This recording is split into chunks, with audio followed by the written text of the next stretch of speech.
Hello my friends, it's Isabella and today is the 4th day of the reading rush. I can't believe we're here. I never thought I would make it this far and still be in such good spirits. Look at us. Hey, look at us. Look at us. Huh? Who would have thought? Not me. How's it going? How are you doing? I hope you still have a few brain cells just here and there to get us through the rest of the week. And I'm going to talk about my reading plans for today because last night I managed to finish Fullmetal Alchemist Volume 9, and of course I gave it 5 out of 5 stars.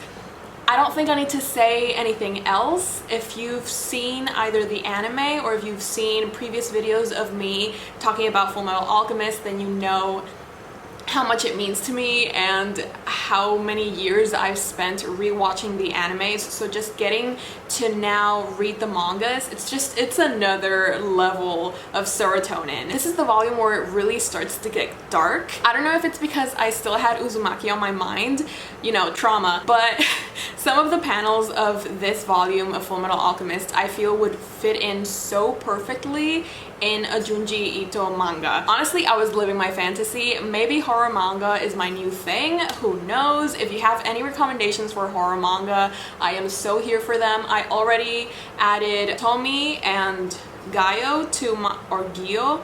Pronunciation, we don't know her. So this is the 3rd time that I'm saying this, but I am finally starting Bloodlines by Rochelle Mead. You still lying? I don't need to lie. Bitch, you been lying since day one. You mean? I guess. So you clearly do need to lie. You need to lie on your back because you a dirty ass hoe. I have been saying this since the first vlog, I think. Just being like, I'm gonna start this today, I'm gonna start this today, and then I never do. But today, this is the book that I'm going to be starting with, so I'm so excited. And I got some terrible news this morning. Tiffany, the one that I was buddy reading this with, she was like, hi, so I finished Bloodlines. And I'm like, excuse me? I haven't even read the first chapter and you're telling me that you're finished? We're finished.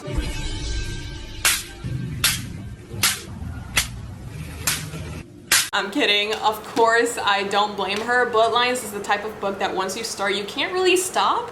So I don't blame her at all. I'm just really, really excited to finally be starting Bloodlines. Technically, it's not an official book of my Reading Rush TBR, but it does complete the challenge of read a book that matches your birthstone, even though I already completed that. After I finish Bloodlines, or after I make a big chunk of progress, I really want to start my 2nd audiobook of the Reading Rush, which is The Black Flamingo. I honestly don't know what this book is about, but I have been seeing it a lot on like my feed, and I've seen some people recommend it. I know that a lot of you are actually reading it for the Reading Rush. It does look really promising. Hopefully this isn't one of those cases where the cover is better than the actual book, but I will definitely keep you guys updated. I don't think it's that long actually. Let me go on Scribd, not spons, unfortunately. This audiobook is actually 3 hours long. That's nothing. Boy, I can finish that today. Yeah, so I'm going to be finishing The Black Flamingo today, which would complete yet another Reading Rush challenge, which is to read a book that starts with the word the.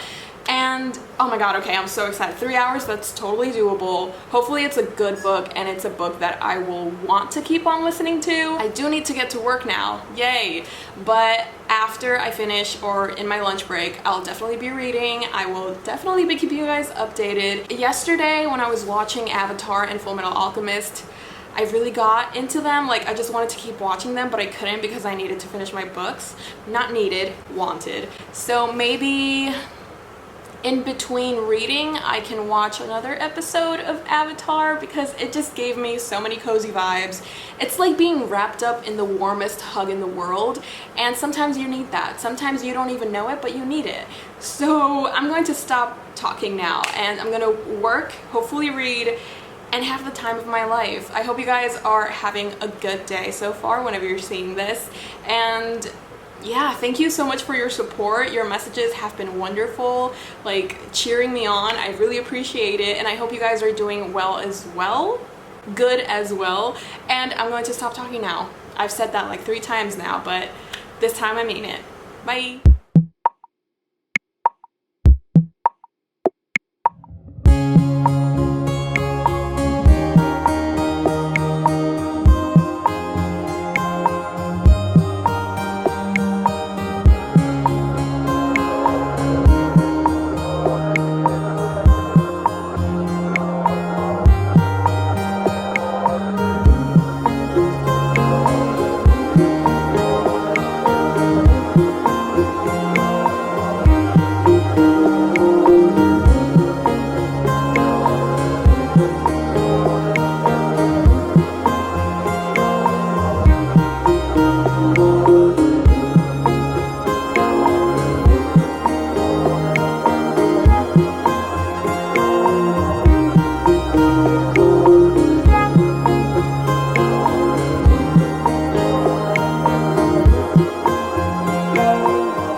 absorbed in pages, and I'm so excited to be here with you all.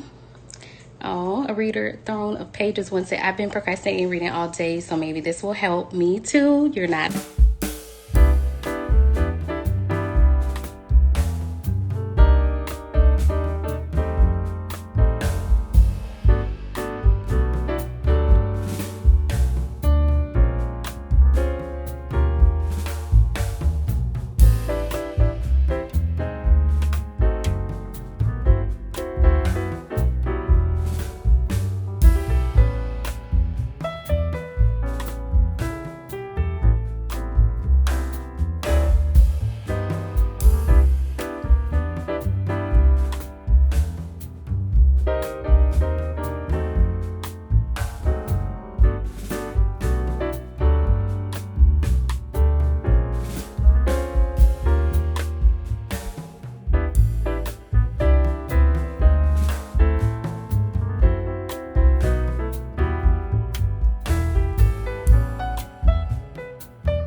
Here we are thriving. We have had a wonderful reading day so far, but I do feel the sleep deprivation coming into my soul, kind of taking it away, making me want to leave the physical realm. I don't even know what I'm saying, but the point is that I have had a pretty successful reading day. I managed to finish The Black Flamingo, written by Dean Atta. I ended up giving this 3.5 out of 5 stars, and it's not that I didn't love it, it's not that I'm disappointed or that it was boring, but I feel like the hype that all of the booktubers and all of the different reviewers were giving it kind of went a little bit into my head, so I was expecting a lot more than what we got. That's not to say that this book isn't wonderful and beautiful and heartbreaking, but I guess I was just expecting something else, because if you go on Goodreads, all of the reviews from booktubers that I follow and that I trust, everybody gave this book 5 out of 5 stars, saying that it broke their hearts, they were sobbing the whole way through, and it was this whole thing, and I was like, I'm ready to get my heart broken. And even though it is a really sad story, it's not like a depressing story, but it's not really lighthearted, because it's about this boy who's called Michael, and he is half Jamaican and half Greek Cyprian, and all his life he's known since he was little that he is different because he prefers to play with Barbies instead of Ninja Turtles. Through this book that's told through verse, he explores what it meant to grow up being different, trying to find his community and trying to define his own identity. And it also talks about heartbreak and betrayal. At its core, The Black Flamingo is basically a love letter to your differences, to the things that make you stand out and the things that make you you. Now, with that said, I do feel like the story was dragging on just a little bit at some parts. Like, there were times where I was just drifting off, you know, no thoughts, head empty, because I don't know, like there were some parts that I just couldn't really connect with the story. That definitely changed in the second half of the story, because that's, I feel like, when Michael really grows into the character that he's meant to be, so I can connect a lot better with him. and he just gets a lot more eloquent with his feelings and his thoughts and emotions, so I can better understand what he's going through. But definitely at the beginning, it takes its time to get going, but I feel like this was such a wonderful read, especially because it also talks about drag, and of course the king RuPaul is mentioned, and if you know me, then you know I love RuPaul's Drag Race, so I love the incorporation of drag and how Michael through drag was able to find his identity and finally feel comfortable in his own body and really shine through, and I really loved that aspect of this book. So there it is. Those are my thoughts on The Black Flamingo, and I read this book to complete the Reading Rush challenge of read a book that starts with the word the. So yay, that's another challenge down. I am officially only missing one challenge of the Reading Rush, which is to read the first book that you touch. And this is the 4th day. So in the first 4 days of the Reading Rush, I completed 6 of the 7 challenges. I feel so good. Of course, it's not over. As we all know, I wanted to start Bloodlines today, and y'all thought I was lying because I've been lying for the past 3 days, but I actually read a few pages. I am on chapter 10. Hi. Chapter 10, page 148. I stopped reading just to film this, so feel special. I'm actually annotating and I'm having the time of my life. I didn't know how much I missed these characters until I started to read this, because I kind of forgot how good these books were. They're not like the next Virginia Woolf, or they're not the next Shakespeare, but the point is that I am loving my reread of Bloodlines, and even though Tiffany already finished it, I have been sending her all of my annotations, like the ones that I find funny, or whenever Adrian and Sydney interact, I just send her pictures screaming, and it's a really fun time. So even though we didn't technically read it together, we still are, so I love this for me. I'm truly living my fantasy right now. I am going to edit my vlog now, and then after I leave it uploading, after I've done the thumbnail and everything, I am going to read maybe 5 more chapters of Bloodlines. Who knows? I'm feeling adventurous today. So this, I guess, is going to be it for this day 4 of the Reading Rush. I hope you guys enjoyed. I hope you guys are doing wonderful if you're participating, and if you're not, if you're just along for the ride, I hope you've been enjoying these vlogs. So I hope you have a wonderful rest of the day or night whenever you're seeing this, and I will see you tomorrow. Bye. Hey Jimmy, you nice, keep going.